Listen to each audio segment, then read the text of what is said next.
culture. And I ain't seen nobody be a bigger snowflake than white men who complain. Mommy, they won't let us play and have everything we used to have under the old regime where we were right racists and supremacists and dominant and patriarchs and hated gays and lesbians and transsexuals. That, yeah, you got to share. This ain't your world. This everybody's world. And let me invite. Good point. Jordan, let's have you jump in on this idea of what you see as the pernicious danger of groupthink when it comes to ethnicity, when it comes to gender. Why do you think that's one of the primal sins, in your view, of quote, political correctness? Well, I think it's one of the primal sins of identity politics players on the left and the right, just to be clear about that. Personally, since this has got personal at times, I'm no fan of the identitarian right. I think that anybody who plays a game, a conceptual game where group identity comes first and foremost, risks an exacerbation of tribalism. It doesn't matter whether it's on the left or the right. Allow him to see clearly the issues that are before us. But that is to be complicit in the very problem itself terminologically. You're beginning at a point that's already productive and controversial. You're saying, how can he get his equality back? Who are you talking about? Jordan Peterson? Trending #1 on Twitter? Jordan Peterson with an international bestseller? I want him to tweet something out about me in my book. Jordan Peterson, right? This is what I'm saying to you. Why the rage, bruh? You're doing well, but you're a mean, mad white man. And you're going to get us right. And I have never seen so much wine and snowflaking. There's enough wine in here to start a vineyard. And with regards to my privilege or lack thereof, I mean, I'm not making the case that I haven't had advantages in my life and disadvantages in my life like most people. You don't know anything about my background or where I came from, and it doesn't matter to you because fundamentally I'm a mean white man. That's a hell of a thing to say in a debate.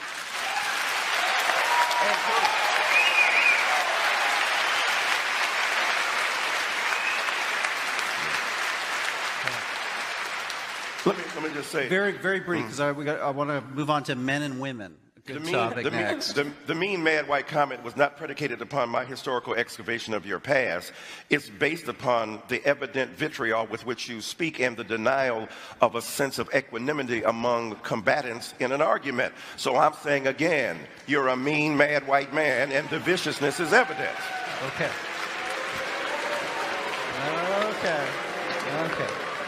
Let's reset. Change the decks here. Let's talk about another big factor. Well, I think I'm going to point out two things again. The first is that my question about when the left goes too far still hasn't been answered. And then the second thing I'm going to point out is that, you know, it's conceivable that I am a mean man. You know, I mean, maybe I'm meaner than some people and not as mean as others. I think that's probably more the case. But I would say the fact that race got dragged into that particular comment is a better exemplar of what the hell I think is wrong with the politically correct left than anything else that could have possibly happened.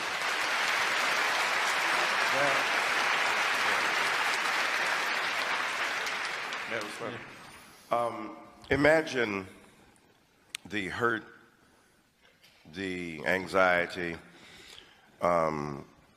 the insult that you might genuinely feel, according to what I felt was an appropriate comment of description at the moment of its expression. But imagine now those hurt feelings and not hurt.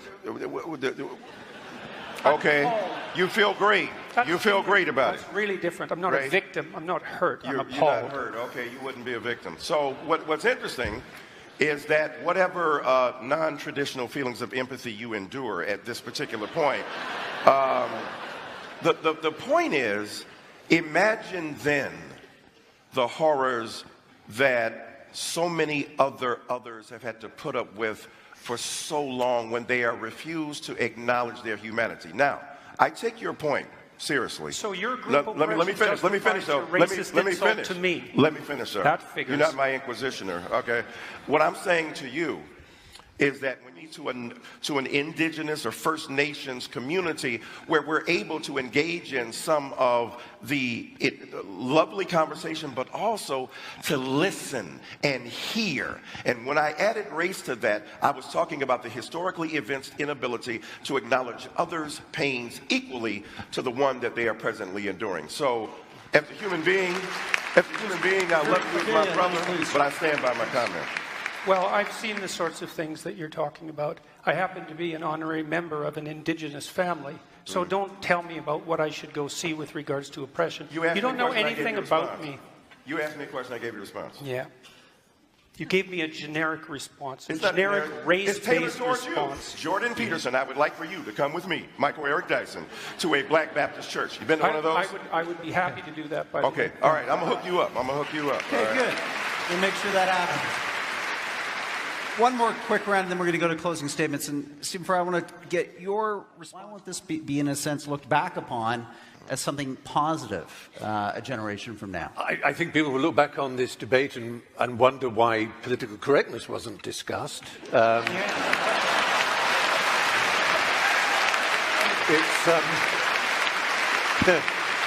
said it was... century, and to define how you think standard left-wing thinking, which has a valuable place, goes too far, since it obviously does. Has the right gone too far? Has the right gone too far? Of course the right has gone too far. Tell us how. Well, how about Auschwitz? I mean... Well, I was talking about 20th century politics. What else? More recently, what has gone wrong with the right? It's threatening to go too far in identitarian Europe, that's for sure. It's gone too far in Charlottesville. It went too far in Norway. Like, how long a list do you want? And why am I required to produce that? To show you that I don't like the identitarian right? I just thought I'd ask you. I was actually asking you a question. So your assumption is somehow that I must be on the side of the right. It's like, look, the right hasn't occupied the humanities and the social sciences. It's as simple as that for me. If they had, I'd be objecting to them. Say that again, I didn't hear that. The right has not occupied the social sciences and the humanities. And the left clearly has. The statistical evidence for that is overwhelming. Sir, what about IQ testing in terms of genetic inheritance? But there's no way I'm going to agree that political correctness is the way to address any of that. And there's plenty of evidence to the contrary, some of which I would say was displayed quite clearly tonight.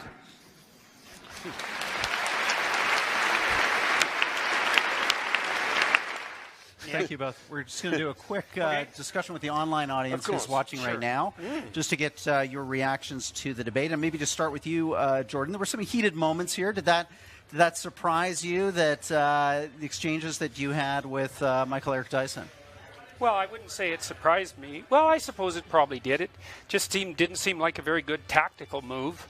You know, and I stand by what I said. I don't see any reason at all that my racial identity needed to be dragged into the discussion, independent of my personality proclivity. And what I tried to, in terms of giving a brief genealogy, we didn't have political correctness as long as white, straight men were in charge. Lines after taking on Bill Maher and other liberal panelists over the weekend and educating them on the left's lack of respect for Trump supporters. Take a look. Your country is polarizing in a way that's not good, and that, you know, people are going after Trump, and I understand that. It's not like I don't understand that, but there's all these people that elected him and that are identified with him, and they're not taking this well. You need to have respect for the rest of your citizens, and if your country isn't going to pull itself apart, and I really see this happening.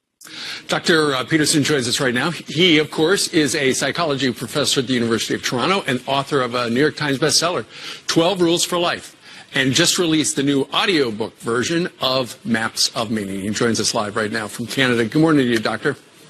Morning. So there you were watching the liberals on the panel talking, and then you started to educate them or give them your point of view on why they lost. Were they receptive to that? Well, I don't know if the question that I asked was really addressed, which is that if Trump is taken out by one means or another, then how are you going to heal the rift between the left and the right in the United States? And this is a serious problem. I mean, everyone, regardless of their political orientation, needs to live together. And if we want peace and if we have any sense, we're going to want peace. But the question wasn't addressed. But the interesting thing is, and something that you brought up, was just the fact that the other panelists were not on your side politically, but given the way that elections work, they have to accept, well, they don't in many cases, the election results, and you've got to respect the person who did vote for Donald Trump because they were simply exercising their right. Well, I think you've seen in the United States, probably ever since a special prosecutor was nominated to go after Clinton, I think you've seen attempts to bring down the presidents legally every time there's been an election, and that seems to have been ramped up. And that's very dangerous. I mean, it's obviously the president isn't above the law, but increasingly the political parties seem to be using extra like means outside of the electoral process to impose their will on the electoral outcome, and this is a bad thing. Well, just look at what the Democrats in the Senate are trying to do right now to Mike Pompeo. Never in history has anybody tried to shut down a president's selection for Secretary of State, and this appears to be based on politics. Yeah, well, I mean, people need to understand that those on the other side of the political spectrum have their reasons for looking at the world the way they do. I mean, each side can become too extreme, but if you want a civil society, then people have to be civil to one another, and I see that breaking down. And it's not a pathway we want to trot if we have any sense. Well, you're right. There isn't a lot of civility these days, and there's not a lot on campus. I know you're a professor, and you go out and you're an alternative voice on college campuses. We're going to play you a soundbite from Candace Owens, who is the communications director for Turning Point USA. She was at UCLA in the last couple of days, and she was confronting some Black Lives Matter protesters, and she had a point for them. Listen to this, and then we want to get your point of view. Sure. Victim mentality is not cool. I don't know why people like being oppressed. It's the weirdest thing I've ever heard. I love oppression. We're oppressed. 400 years of slavery, Jim Crow, which, by the way, none of you guys lived through. Your grandparents did. And it's embarrassing that you utilize their history. You're not living through anything right now. You're overly privileged Americans. You're overly privileged Americans, she said that. And then a few hours or a day or two later, Kanye West, the singer, the artist, tweeted this out. I love the way Candace Owens thinks, and then now he's taking a lot of heat because he's supporting somebody who's from the political right. What did you make of what she had to say? Well, I think that Candace is commenting about the danger of adopting a victimization oppressor narrative, and it's a narrative that the hard left has really been pushing, and ever since Marx, of course, that the world is composed of those who are victimized and those who are the oppressors, and everyone successful is an oppressor, and everyone else is a moral victim, like a morally acting victim.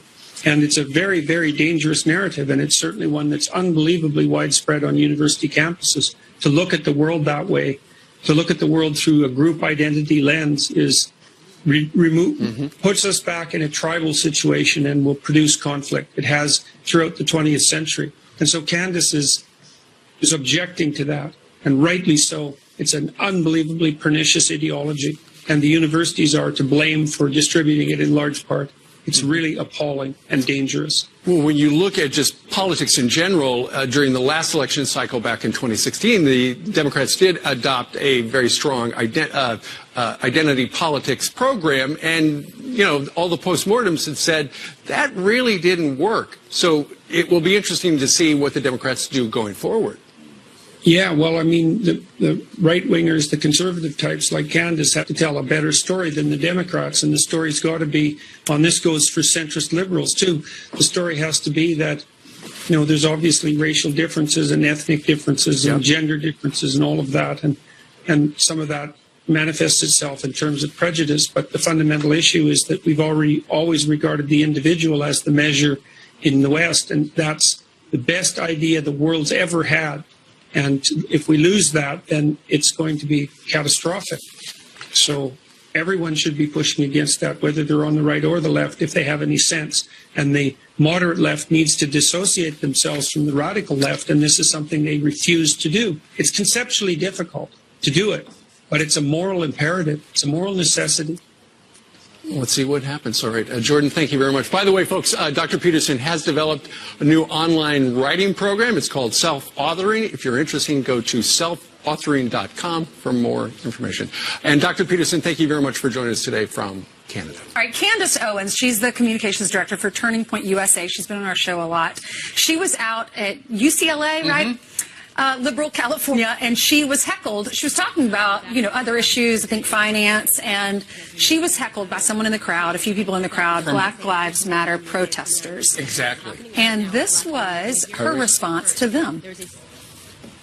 Victim mentality is not cool. I don't know why people like being oppressed. It's the weirdest thing I've ever heard. I love oppression. We're oppressed. 400 years of slavery, Jim Crow, which, by the way, none of you guys lived through. Your grandparents did. And it's embarrassing that you utilize their history. You're not living through anything right now. You're overly privileged American. Well, her comments at UCLA went viral, and out of nowhere, who saw this coming? Kanye West tweeted this out. I love the way Candace Owens thinks. Then suddenly, he has been taking heat from the political left about that. We had Candace Owens on over the weekend, and she had this observation about what's going on regarding, first, her comments about Black Lives Matter, and then Kanye West jumping on the bandwagon. There is no value in being a victim. There is no value in being oppressed. There is only value in looking forward toward the future, and that is what I preach and what I practice every single day and what I'm trying to wake up the black community to understand. For too long, we have been used by pawns, and Black Lives Matter is an example of that. They are pawns to the Democratic Party that go out and ruin their lives for something that they don't even understand and which is fundamentally false.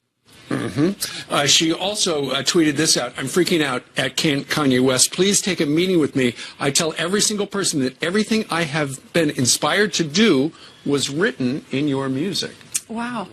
Candace said that about Kanye? And do you remember when Kanye West, he was also one of the people that get up after Katrina, and he said George Bush doesn't like black people, or remember that caused a lot of controversy. Then he did this horrible thing and visited the President of the United States, the President-elect of the United States at Trump Tower. He got backlash from that.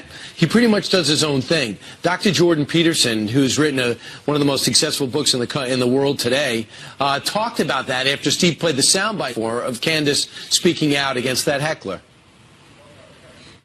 Candace is commenting about the danger of adopting a victimization oppressor narrative, and it's a narrative that the hard left has really been pushing. Everyone successful is an oppressor, and everyone else is a moral victim. To look at the world through a group identity lens puts us back in a tribal situation and will produce conflict. And so Candace is objecting to that, and rightly so. It's an unbelievably pernicious ideology, and the universities are to blame for distributing it in large part. Oh, so I agree with him. The worst is when you're around someone who does have that victim mentality, who always thinks that why is it fair that someone else got something that I didn't get, and they're not willing to work hard to achieve their dreams and to get where they want to go. Those are the worst people to be around. And he's a professor, and he's saying the problem, in large part, is starting at the universities. We asked you what you thought. We got an email from Tom. He writes, brave woman going against the crowd, friends, family, and the mainstream media takes guts.